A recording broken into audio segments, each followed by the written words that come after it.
Yes बच्चों, इससे हम लोकतांत्रिक शासन की पहली विशेषता पर पहुंचते हैं। लोकतंत्र में अंतिम निर्णय लेने की शक्ति लोगों द्वारा चुने हुए प्रतिनिधियों के पास ही होनी चाहिए, जबकि वहां पर किसके पास था? सरकार के पास था। आइए अब देखते हैं स्वतंत्र और निष्पक्ष चुनावी मुकाबला। स्वतंत्र और निष्पक्ष चुनावी मुकाबला, वही दूसरा पॉइंट बच्चों कि चुनाव कौन करवाता है, चुनाव कौन करवा रहा है, चुनाव कैसे हो रहे हैं, कौन करवा रहा है चुनाव। क्या चुनाव के लिए कोई अलग से आयोग है, कोई संस्था है जो चुनाव करवाती है? तो यहाँ पर एक उदाहरण देखिए, चीन की संसद को, बच्चों ये नोट कर लीजिएगा, 1 नंबर के क्वेश्चन में ये बहुत आता है, वेरी इंपॉर्टेंट क्वेश्चन, 1 नंबर का क्वेश्चन। चीन की संसद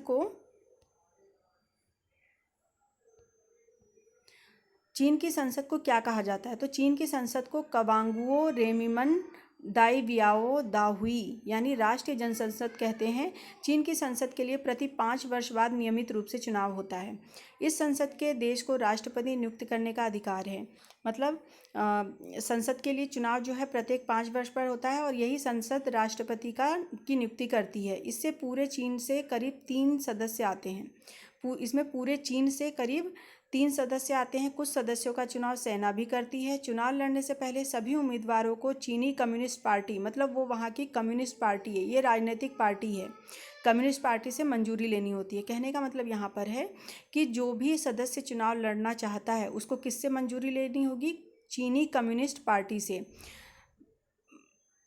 यहाँ पर 2-3 में हुए चुनावों में सिर्फ कम्युनिस्ट पार्टी और उससे संबंध कुछ छोटी पार्टियों के सदस्यों को ही चुनाव लड़ने की अनुमति है। मतलब अगर कोई दूसरी पार्टी या कोई दूसरा सदस्य वोट लड़ना चाहता है, इलेक्शन लड़ना चाहता है, तो इसके लिए ज़रूरी है कि वो कम्युनिस्ट पार्टी का सदस्य हो। और इस तरह से कोई भी जीते, पार्टी किसकी बनती है बच्चों? कम्युनिस्ट पार्टी की ही बनती है। जैसे मान लीजिए यदि भारत में अभी भाजपा की है, भारत में कई सारी चुनाव पार्टियां हैं, राजनीतिक पार्टियां हैं, कांग्रेस है, सपा है, आम जनता पार्टी है, और बहुजन समाजवादी पार्टी है, कांग्रेस है। तो इस तरह यहाँ तो कई सारे विकल्प हैं, लेकिन चीन में सिर्फ एक ही पार्टी है, कम्युनिस्ट पार्टी, चीनी कम्युनिस्ट पार्टी है। यदि कोई व्यक्ति चुनाव लड़ना चाहता है तो उसके लिए ज़रूरी है कि वो चीन की कम्युनिस्ट पार्टी जो है उसका सदस्य हो। यदि वो उसका सदस्य नहीं है तो वो वोट नहीं लड़ सकता। यहाँ तक कि भारत में ऐसी भी व्यवस्था है कि वो किसी भी पार्टी का अगर सदस्य नहीं है तो भी वोट या इलेक्शन लड़ सकता है। 1930 में आज़ाद होने के बाद, एक तो उसने चीन का उदाहरण दिया कि चीन में जो एक संसद है, राष्ट्रीय जनसंसद है, जो राष्ट्रपति का चुनाव करती है हर 5 वर्ष पे, लेकिन वो चुनाव किसका करती है? पूरे चीन से 3 सदस्य आते हैं और वो किस पार्टी के होते हैं? चीनी कम्युनिस्ट पार्टी के होते हैं। अगर कोई छोटा व्यक्ति भी चुनाव लड़ना चाहता है तो उसके लिए ज़रूरी है कि वो चीनी कम्युनिस्ट पार्टी का सदस्य हो। ले दे के वहाँ पर सिर्फ कितनी पार्टियां हैं? एक ही पार्टी है बच्चों। अब दूसरा उदाहरण वो मैक्सिको का दे रहा है। 1930 में आज़ाद होने के बाद मैक्सिको में हर 6 वर्ष पर राष्ट्रपति का चुनाव होता है, चुनाव कराए जाते हैं और कभी भी फौजी शासन या तानाशाही नहीं आती। मतलब वहाँ पर किसी भी तरह का फौजी शासन जैसा कि पाकिस्तान में होता है या फिर तानाशाही नहीं आती। लेकिन सन 2000 तक हर चुनाव में PRI, अब ये बच्चों PRI का फुल फॉर्म लिख लीजिएगा, इंस्टीट्यूशनल रिवोल्यूशनरी पार्टी नाम की एक पार्टी को जीत मिलती है। विपक्षी दल चुनाव में हिस्सा लेने पर कभी भी जीत हासिल नहीं होती उनको। क्यों नहीं हासिल होती बच्चों? क्योंकि ये पार्टी जो है, रेवोल्यूशनरी पार्टी जो है, वो अपने को जिताने के लिए हर संभव प्रयास करती है। क्या हर संभव प्रयास करती है बच्चों? जैसे सरकारी दफ्तरों में काम करने वाले सभी लोगों के लिए पार्टी की बैठकों में जाना अनिवार्य है। मतलब जब रेवोल्यूशनरी पार्टी की बैठक हो तो जो सरकारी दफ्तर हैं, चाहे सरकारी दफ्तर मतलब चाहे वो शिक्षा विभाग हो या कोई भी विभाग हो जो गवर्नमेंट से संबंधित है, सरकारी, तो उनको भी इस मीटिंग में जाना अनिवार्य है। सरकारी स्कूलों के अध्यापक अपने छात्र छात्राओं के माँ बाप से PRI के लिए वोट देने के लिए कहते हैं। जो सरकारी स्कूलों के टीचर हैं वो जो वहाँ पढ़ने वाले बच्चे हैं उनसे आग्रह करते हैं कि वो किसको वोट दें? रिवोल्यूशनरी पार्टी को।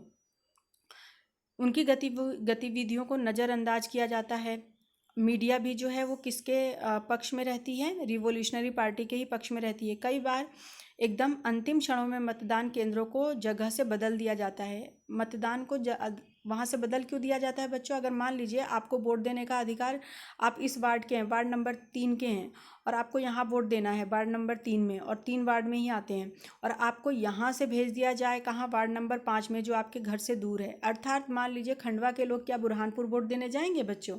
बिल्कुल नहीं जाएंगे। तो यहाँ पर क्या है, जगह को बदल देना। लास्ट मोमेंट पे मतदान केंद्रों को जगह से हटा दिया जाता है और दूसरी जगह वोट देने के लिए पहुंचा दिया जाता है, जिससे कई लोग वोट देने से वंचित हो जाते हैं। ठीक है, अगला अगला पॉइंट देखिए, एक व्यक्ति एक वोट। एक व्यक्ति एक वोट को महत्व, मतलब यहाँ पर यह है कि इस प्रकार लोकतंत्र निष्पक्ष और स्वतंत्र चुनाव पर आधारित होना चाहिए, ताकि सत्ता में बैठे लोगों के लिए जीत हार के समान अवसर प्राप्त हों। अर्थात जो चुनाव करवाया जाता है वो कैसा होना चाहिए, स्वतंत्र और निष्पक्ष होना चाहिए, ताकि जीत हार के समान अवसर सभी को मिल सके। तीसरा, एक व्यक्ति एक वोट का मूल, मतलब यहाँ पर यह है कि क्या सभी व्यक्ति को वोट देने का अधिकार है? हर व्यक्ति को वोट देने का अधिकार है। एक महिला को वोट देने का अधिकार है, एक पुरुष को वोट देने का अधिकार है, एक गरीब को वोट देने का अधिकार है। मतलब अगर आप भारत को देखें तो भारत में एक व्यक्ति एक वोट है। अर्थात यहाँ पर ना तो किसी का लिंग देखा जाता है, ना जाति देखी जाती है, ना धर्म देखा जाता है। सिर्फ क्या देखा जाता है बच्चों, कि वो 18 वर्ष की आयु पूरी करता हो। ठीक है, तो एक व्यक्ति एक वोट। सऊदी अरब में औरतों को वोट देने का अधिकार नहीं है। एस्टोनिया ने अपने यहाँ नागरिकता के नियम के कुछ इस तरह से बनाए हैं कि रूसी अल्पसंख्यक, मतलब जो वहाँ पर अल्पसंख्यक हैं, उन्हें वोट देने का अधिकार नहीं है। यदि हम भारत की बात करते, यदि भारत में भी ऐसा होता अल्पसंख्यक को, तो मुस्लिम वोट नहीं देते, सिख वोट नहीं देते, ईसाई वोट नहीं देते, सिर्फ कौन वोट देता है बच्चों? हिंदू। लेकिन भारत में ऐसा नहीं है।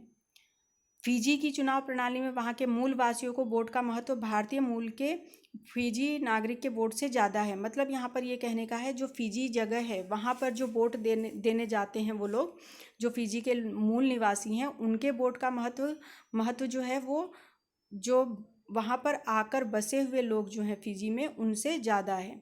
तो इस तरह लोकतंत्र में हर वयस्क नागरिक का एक वोट होना चाहिए और हर वोट को एक समान माना जाना चाहिए।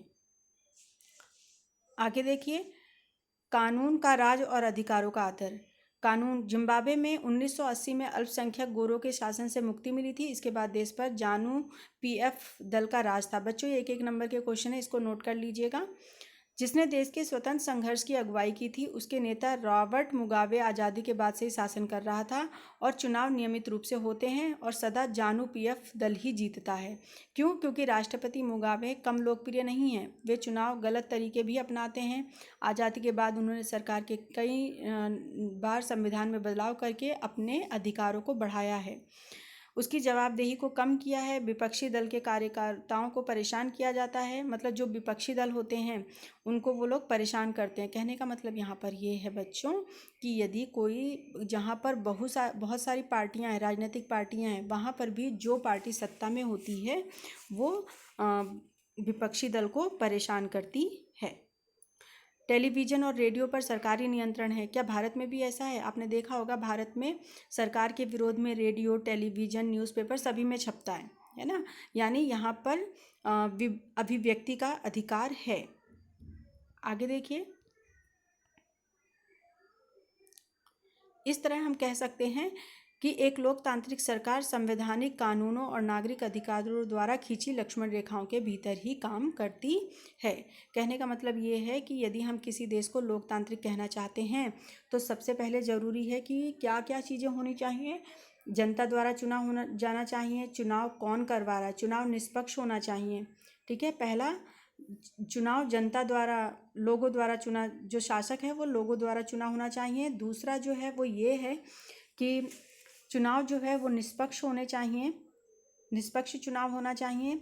तीसरा, एक वोट को महत्व, एक वोट, एक व्यक्ति एक वोट का महत्व होना चाहिए। और उसके बाद से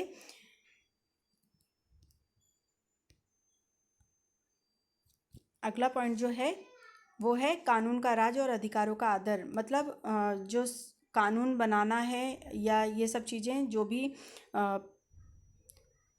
अपने अधिकारों को बढ़ा रहा है, तो उसके लिए एक दायरा होना चाहिए, मतलब एक रेखा होना चाहिए जिसके अंतर्गत रहकर शासक को क्या करना है, काम करना है। ठीक है।